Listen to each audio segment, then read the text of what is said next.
Hi, Barbara Ann Mojica, aka Little Miss History, with you for another edition of the 2-Minute Teacher, how to set up a mini lesson in just a couple of minutes.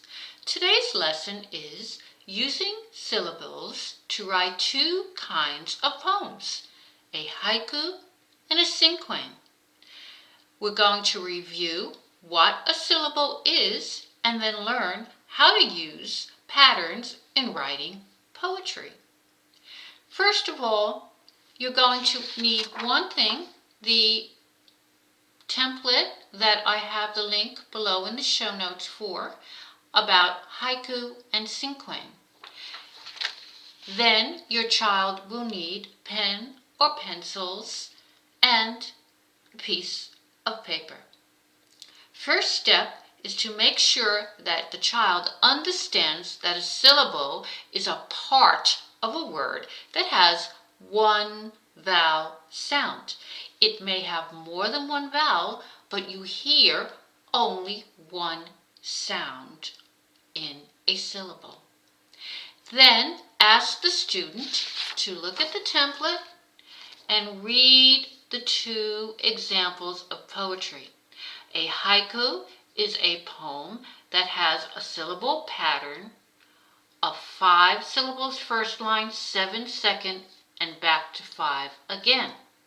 A cinquain is a poem of no verse with 5 lines that has a certain syllable pattern. After your child reads it a couple of times, they should be able to see the pattern of syllables.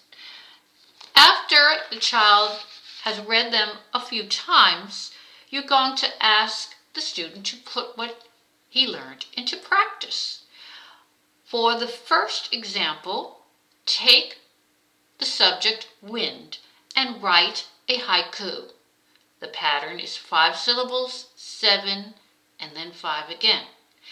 For the second, you're going to ask the student to write a cinquain, which is a 5-line poem. In this case, the pattern is 2 syllables, 4 syllables, 6 syllables, 8 syllables, and then back to 2 syllables again.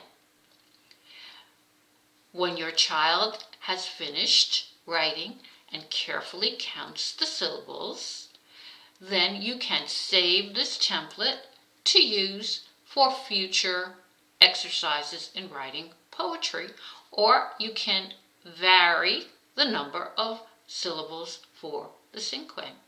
I hope you've had fun with this little exercise on syllables and writing poetry, very appropriate for April, which is Poetry Month. Please hit subscribe, click notifications for new episodes of 2-Minute Teacher every Friday. And if you'd like even more resources for your family, check out my website, www.littlemisshistory.com. Till next time, bye.